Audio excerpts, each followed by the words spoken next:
Shalom Bapak Ibu Saudara sekalian, selamat pagi. Selamat berjumpa lagi di dalam Renungan Harian Gereja Toraja edisi Selasa 27 Januari 2026. Kiranya Bapak Ibu Saudara sekalian penuh dengan kasih setia ya dari Tuhan, dan langkah-langkah kita diberkati oleh Tuhan. Bapak Ibu, setiap kita ketika sampai di hari baru, maka kita mengucap syukur karena kita tahu hari baru bukan terjadi karena kita mampu atau kita mau, tetapi itu karena anugerah dari Tuhan. Kita akan mendengarkan renungan firman Tuhan. Mari kita siapkan hati kita tundukkan kepala kita di dalam doa. Mari berdoa. Tuhan Yesus, terima kasih atas kesempatan untuk kembali mendengar firman-Mu. Kami menyadari bahwa tanpa tuntunan-Mu kami tak berdaya. Saat ini bukalah telinga rohani kami, agar kami dapat menangkap pesan-Mu melalui kisah firman yang akan kami dengar. Biarlah firman ini menjadi kekuatan baru bagi kami. Dalam nama Tuhan Yesus kami berdoa. Amin. Bapak Ibu, kita akan membaca bagian firman Tuhan dari Hakim-Hakim pasal yang ke-7, ayat yang ke-12 sampai dengan 22. Hakim-Hakim pasal 7 ayat yang ke-12 sampai dengan 25. Demikianlah firman Tuhan. Adapun orang Median dan orang Amalek dan semua orang dari sebelah timur itu bergelimpangan di lembah itu, seperti belalang banyaknya, dan unta mereka tidak terhitung, seperti pasir di tepi laut banyaknya. Ketika Gideon sampai di situ, kebetulan ada seorang menceritakan mimpinya kepada temannya. Katanya, "Aku bermimpi, tampak sekeping roti jelai terguling masuk ke perkemahan orang Midian. Setelah sampai ke kemah ini, dilanggarnyalah kemah ini hingga roboh dan dibongkar bangkirnya. Sedemikian kemah ini habis runtuh." Lalu temannya menjawab, "Ini tidak lain dari pedang Gideon bin Yoas orang Israel itu. Allah telah menyerahkan orang Midian dan seluruh perkemahan ini ke dalam tangannya." Segera sesudah Gideon mendengar mimpi itu, diceritakanlah dengan maknanya, sujudlah ia menyembah, kemudian datanglah ia ke perkemahan orang Israel lalu berkata, "Bangunlah, sebab Tuhan telah menyerahkan perkemahan orang Midian ke dalam tanganmu." Sesudah itu, dibaginyalah ke 300 orang itu dengan 3 pasukan, dan ke tangan mereka semua diberikannya sangkakala dan buyung kosong dengan suluh di dalam buyung itu. Dan berkatalah ia kepada mereka, "Perhatikanlah aku dan lakukanlah seperti yang kulakukan. Maka apabila aku sampai ke ujung perkemahan itu, haruslah kamu lakukan seperti yang kulakukan. Apabila aku dan semua orang yang bersama dengan aku meniup sangkakala, maka haruslah kamu juga meniup sangkakala sekeliling seluruh perkemahan itu, dan berseru, 'Demi Tuhan dan demi Gideon.' Lalu Gideon dan ke-100 orang yang bersama-sama dengan dia sampai ke ujung perkemahan itu pada waktu permulaan giliran jaga tengah malam, ketika penjaga-penjaga baru saja ditempatkan. Lalu mereka meniup sangkakala sambil memecahkan buyung yang di tangan mereka. Demikianlah ketiga pasukan itu bersama-sama meniup sangkakala dan memecahkan buyung dengan memegang obor di tangan kirinya dan sangkakala di tangan kanannya untuk ditiup, serta berseru, "Pedang demi Tuhan dan demi Gideon."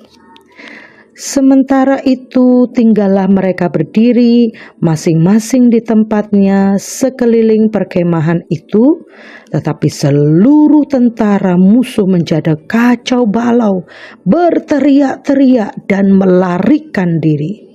Sedang ke-300 orang itu meniup sangkakala, maka di perkemahan itu Tuhan membuat pedang yang seorang diarahkan kepada yang lain. Lalu berlarilah tentara itu sampai ke Betsita, ke daerah Zerara, sampai ke pinggir Abel Meloha, dekat Tabet. Bukan dengan kekuatanku. Ya, ini adalah tema kita pada pagi hari ini. Kita akan merenungkan bagian ini. Pergumulan adalah realita hidup. Pergumulan bisa ringan, bisa juga berat. Hal ini sangat bergantung pada kesiapan orang yang menghadapinya. Apapun itu, kita tidak selalu punya pilihan untuk menolaknya. Di hadapan pergumulan, kita hanya akan menjawab pertanyaan ini. Apa yang akan kamu lakukan? Melalui kisah tentang Gideon, kita diajak untuk tidak mengandalkan kekuatan dan hikmat diri sendiri, melainkan mengandalkan Tuhan.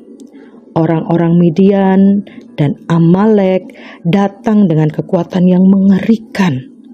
Jumlah mereka seperti belalang dan unta mereka banyak seperti pasir di tepi laut. Sementara itu, Gideon hanya memiliki 300 orang pasukan. Dari segi kekuatan, tidak ada harapan lagi bagi Gideon untuk menang. Allah lalu menawarkan pertolongan dengan solusi yang secara logis tampak aneh dan tidak lazim. Bayangkan, mereka diminta maju ke medan perang layaknya orang yang mau parade seni budaya. Mereka membawa terompet dan kendi kosong dengan obor di dalamnya. Hasilnya, mereka menang. Ini bukan hanya tentang Allah yang akan berperang untuk umatnya, tetapi juga tentang ketaatan dan kesediaan seorang pemimpin untuk tunduk pada ketetapan Tuhan, sekalipun itu tampak tidak lazim. Kisah ini menegaskan pelajaran penting. Tuhan tetap bekerja bahkan dalam kelemahan-kelemahan kita. Sebagai alat Tuhan, kita tidak sempurna, penuh kekurangan, kerapuhan, dan ketakutan. Hal ini bisa membuat kita ciut di hadapan pergumulan. Namun, dari kisah Gideon, kita tahu bahwa kita tidak pernah menang dengan kekuatan kita, melainkan oleh topangan Tuhan. Jika kita ada di tangan Tuhan, siapakah dapat melawan? Maka perlu hikmat untuk mau tunduk pada ketaatan Tuhan. Bisa saja hal itu tampak mustahil, namun tetaplah percaya, iman akan memberi kita keberanian untuk melangkah bersama dengan Tuhan. Amin. Bapak Ibu Saudara sekalian, setelah kita mendengarkan renungan firman Tuhan yang menguatkan kita, yang mengatakan bahwa kekuatan bukan dari diri kita tapi dari Tuhan, marilah teguhkan hati dengan berdoa, memohon Tuhan memberikan kita kekuatan. Bapa, terima kasih atas firman-Mu. Ampunilah kami jika selama ini kami terlalu mengandalkan kekuatan dan kepintaran kami sendiri. Saat kami merasa kecil dan lemah, ingatkanlah kami bahwa Engkau adalah Allah yang sanggup melakukan perkara besar dengan cara-Mu yang ajaib. Kami serahkan pergumulan kami ke dalam tangan-Mu.